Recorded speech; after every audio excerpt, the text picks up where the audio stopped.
Hello guys, welcome to another video of stock market friends. Q line biotech limited guys, ये upcoming IPO आज open हो जाने की complete analysis, business model, financial condition, performance, GMP कितना चल रहा है, लिस्टिंग कितना मिलेगा, अप्लाई करे या फिर फाइनल डिसीजन क्या ले, इन सभी पॉइंट्स को डिस्कस करेंगे। और ये कोई रिकमेंडेशन वीडियो नहीं है, इसलिए जो भी फाइनल डिसीजन होगा अपने रिस्क पर लीजिएगा। चलिए फ्रेंड्स, वीडियो को स्टार्ट करते हैं। तो गाइस, आईपीओ 21 को ओपन हो रहा है आज के दिन, 25 में क्लोज किया जाएगा। 3 डे आईपीओ है। 29 मई का लिस्टिंग डेट है।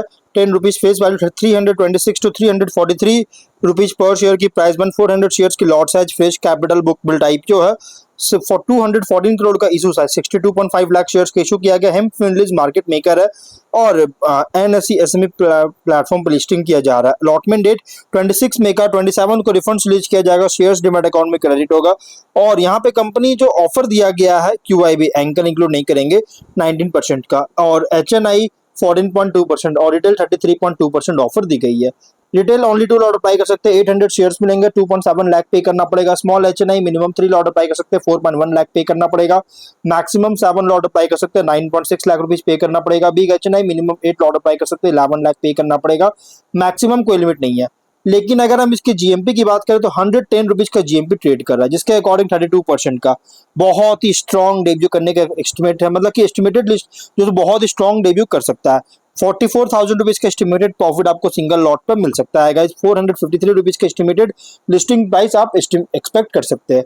बिजनेस की बात करें तो 2010 में इनकॉर्पोरेट किया गया था, जो कि company diverse range of Regents, जैसे इसमें इंक्लूड है किड्स और पीओसी डिवाइसेस, कंज्यूमेबल्स जो कि और इनका कंज्यूमेबल्स हो गया, इन सभी का डेवलपिंग, मैन्युफैक्चरिंग, मार्केटिंग में का बिजनेस में एंगेज है। इसके अलावा कंपनी डायग्नोस्टिक इक्विपमेंट का भी डिस्ट्रीब्यूशन और सप्लाई करता है, मैन्युफैक्चरिंग इंपोर्ट करती है different diagnostic health care needs के लिए।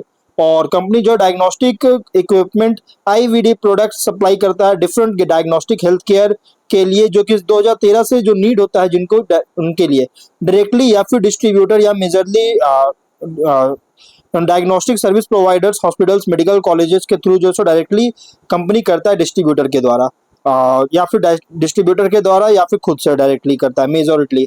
और कंपनी का की मैन्युफैक्चरिंग सेगमेंट में इंक्लूड है इंडिजेनस मैन्युफैक्चरिंग रेजेंट्स का, जो कि clinical chemistry, haematology, immuno diagnostics, molecular diagnostics, others जो कि पीओसी डिवाइसेस, रैपिड टेस्ट, जो कि, और साथ में इनवर्टरो डायग्नोस्टिक और पैथोलॉजी इक्विपमेंट एंड डिवाइसेस का मैन्युफैक्चरिंग और सप्लाई भी कर रही है। और 31 दिसंबर के according total annual capacity 1.4 million kits था haematology, clinical chemistry, rapid ELISA में, और 1200 सेलेक्ट्रा मशीन कंपनी का टोटल एनुअल कैपेसिटी था। और 31 मार्च के अकॉर्डिंग कंपनी जो है मैन्युफैक्चरिंग टीम्स में 126 एम्प्लॉइज और 223 थर्ड पार्टी वर्कर्स थे, जो कि R&D, supply chain, external partners के साथ कोलैबोरेट कर रही है, कोलैबोरेट किया है बेंचमार्क्स को मीट करने के लिए। तो ओवरऑल अगर बात करें तो कंपनी का जो बिजनेस है ना, यहाँ पे ये अच्छी बिजनेस देखने को मिल रही है। फाइनेंशियल की बात करें तो एसेट्स है 561 करोड़ का, और नेट वर्थ है माइनस में इस बार देखने को मिल रहा है। और रिजर्व्स की बात करेंगे तो 212 करोड़ के अराउंड है, और डेट है 244 करोड़ का। और वहीं अगर हम बात करें इस कंपनी का रेवेन्यू प्रॉफिट का, तो 23 में 185 करोड़ का रेवेन्यू, 32 करोड़ का प्रॉफिट। 24 में 206 करोड़ का रेवेन्यू, 34.4 करोड़ का profit.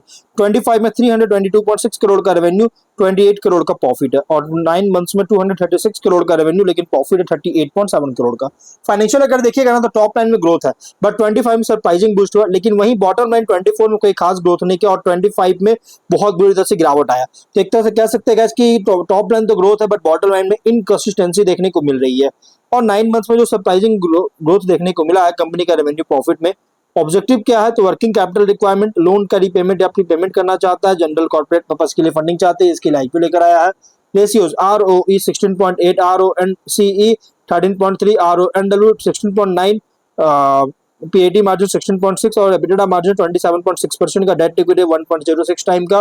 Promoter holding free ratio 96.8% का। प्रोमोटर है सौरभ गर्ग, अमिता गर्ग, आयुष गर्ग, अजय कुमार महांती और अभय अग्रवाल इसके प्रोमोटर है। तो इसके रिसेंट फाइनेंशियल डेटा के अकॉर्डिंग प्राइस बैंड जो रखा गया है बहुत ही ओवरली प्राइस रखा गया, बहुत ज्यादा प्राइस रखी गई है। एग्रेसिव प्राइस रखा गया। शॉर्ट एनालिसिस करेंगे तो स्ट्रेंथ में अगर देखा जाए तो डायग्नोस्टिक्स और आईवीडी प्रोडक्ट सेक्टर में ऑपरेट करता है। प्रोडक्ट पोर्टफोलियो में इंक्लूड है diagnostic result kits, pathology equipment और डायग्नोस्टिक एनालाइजर्स। और कंपनी का फोकस है innovation, research driven health care diagnostic solutions पर। डोमेस्टिक और इंटरनेशनल मार्केट दोनों में प्रेजेंस है, जो कि रेवेन्यू डाइवर्सिफिकेशन सपोर्ट करता है। हेल्थ केयर डायग्नोस्टिक डिमांड बहुत तेजी से ग्रो कर रहा है, जिससे लॉन्ग टर्म बिजनेस पोटेंशियल को सपोर्ट करता है। मैन्युफैक्चरिंग का टेक्नोलॉजी कैपेबिलिटीज है डायग्नोस्टिक इक्विपमेंट में, जिससे एंट्री बैरियर्स क्रिएट करता है।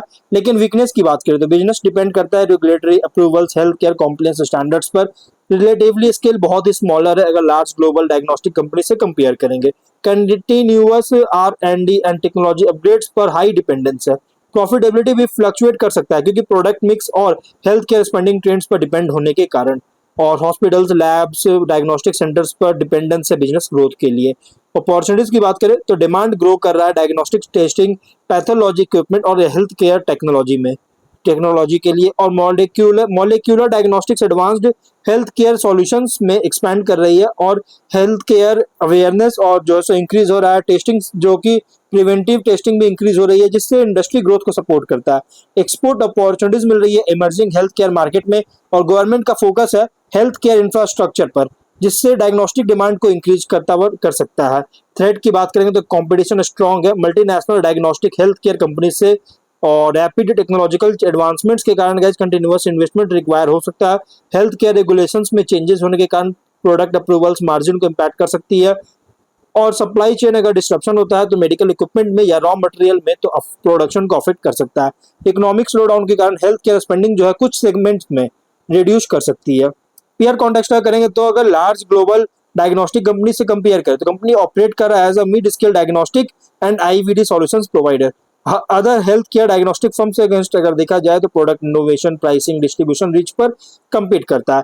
इन्वेस्टर के लिए आईपीओ रिप्रेजेंट कर रहा है health care diagnostics and biotechnology sector play, जहां ग्रोथ डिपेंड करता है health care demand, technological innovation और न्यू मार्केट्स में एक्सपेंशन पर। देखिए आईपीओ है ना बहुत रिस्की आईपीओ, क्योंकि जैसे कंपनी फंडामेंटल तो बहुत स्ट्रॉन्ग है, फाइनेंशियल थोड़ा सा इम्पैक्ट पड़ता है वो देखने को मिल रहा है। कंसिस्टेंसी है, प्लस प्राइस बैंड बहुत ही ओवरली रखा गया, बहुत ही ज्यादा प्राइस एक्सेसिव प्राइस रखा गया है।